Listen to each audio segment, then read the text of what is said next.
All right, so as we saw in a tweet from the president in that item, Trump's response to the indictments was to shift the blame to his predecessor, blaming the Obama administration for failing to act on the information while in office. So for more on this story and the latest from Washington, we turn to David Martosko, the U.S. political editor at dailymail.com. Thank you for joining us tonight, David.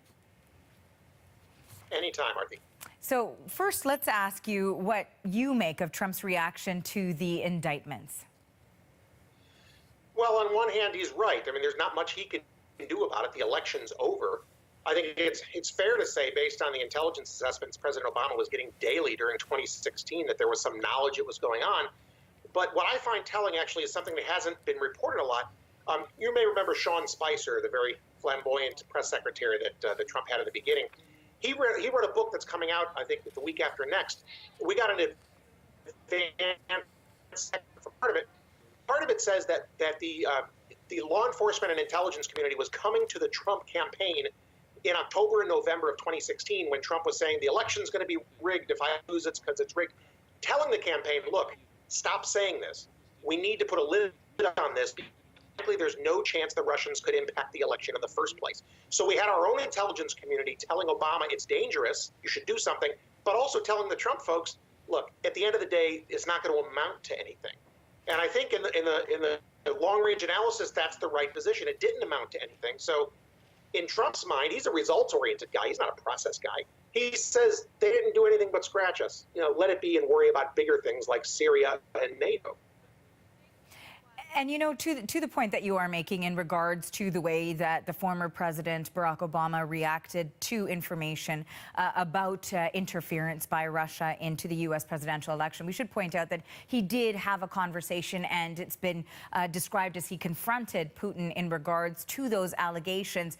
But we do want to talk about you know, President Obama himself said it consisted of him telling him to, and I quote, cut it out, which doesn't sound very aggressive to me.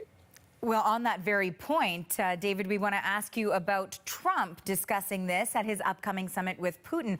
And he said, you know, to the press corps that he intends to challenge him on interference with the 2016 election when speaking with Putin. But Trump also says that he thinks the U.S. could get along very well with Russia and has been quite complimentary as well to the leader, to Vladimir Putin. So how tough can people truly expect Trump to be on Putin during this summit? Well, you have to realize that to a certain extent, the person who's providing the muscle to Trump to actually be tough in the first place is John Bolton, his national security advisor. He's the one who's briefing Trump on a daily basis. This is how to get to Putin. This is his weak spot. Here's his soft underbelly. And so to whatever degree Trump has got any ammunition to throw at Putin, it's Bolton, and he's no shrinking violet. He's a tough guy. He's got no sympathy for Putin. I think ultimately, you know, you have to have met Trump, understand what he's going to be like in a room with just two people, and I've been there maybe 10 times. He's not going to go to Putin, okay, please stop this. We know you're doing it. It'd be done. He's not going to do it like that. He's going to tell Putin what kind of consequences he can expect. He's going to say, okay, your spy service is doing this. Our spy service is going to do that. We're going to start giving more guns to the Ukrainians. We're going to let the Macedonians and know how to protect themselves from your intervention in Greece, and and so on and so forth. This is not the first time Russia has done this. They interfered with the French elections too, but the French didn't go out of their way to provide any actual consequences to Putin. So for Trump, it's about telling him flat out, look, I can't stop you from doing this, but if you do it, here are the consequences. And the consequence list is going to be provided to him by John Bolton, who is one tough hombre.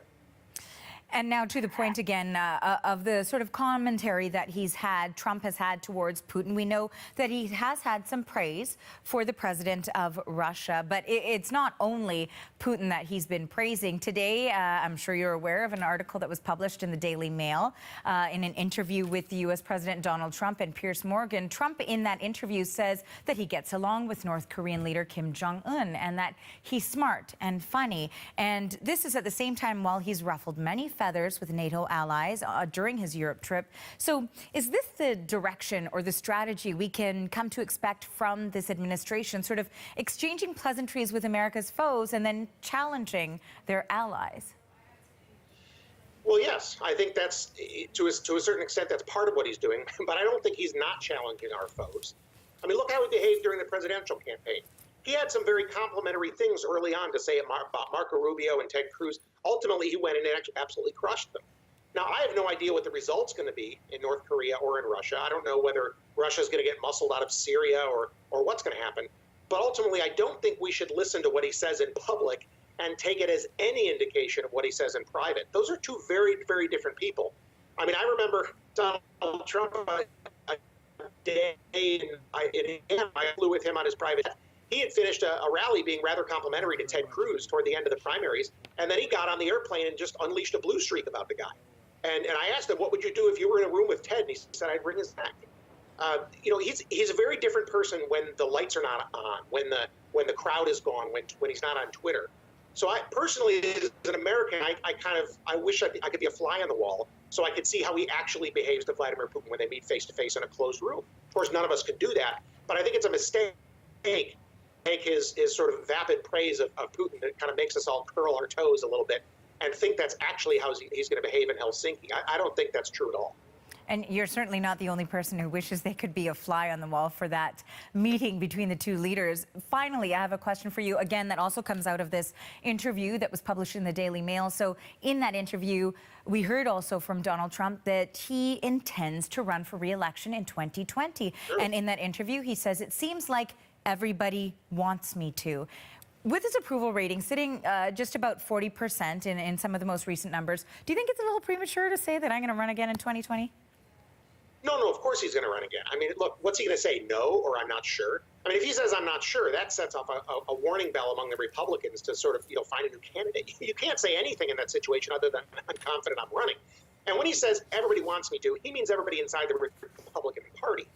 They have made their peace with Trump as their standard bearer because he's delivering results for them. He's nominating super conservative judges. He's pulling back environmental regulations. He's cutting taxes. I mean, these are things that Republicans want, and they're kind of holding their nose, the establishment of the party, saying, well, okay, fine, as long as you keep delivering results, we'll keep backing you. They have a better sense, I think, than most Americans about the long view of history, and they understand that, Teddy Roosevelt was a cantankerous, tough customer. Abraham Lincoln could be a tough guy. Certainly, Franklin Roosevelt was no picnic to be around, but their respective parties said, okay, the results are what matters. Trump's a results guy. One last thing about your question about NATO and Russia. It's important to understand that to remind ourselves that NATO's and Russia's interests are diametrically opposed. So when he's being tough on NATO, it's not that he wants to be easy on Russia, it's that he wants NATO to get stronger so it's harder on Russia. All of his energy at NATO since I was there last year in Brussels, it has been about making NATO members pay more for for the group defense. That actually is a stick in Russia's eye, and I think he's right about that. So he's sending mixed signals all over the place. But there's something to be said for misdirection and never letting your opponent know what you're going to do next. He's been very good at that since his early days in television contracts, in real estate deals, and now as a politician. That's really one of his strengths. Always interesting perspective from you, David. Thank you so much. That's David Martosko. He is the U.S. political editor for thedailymail.com, and he joined us from Washington.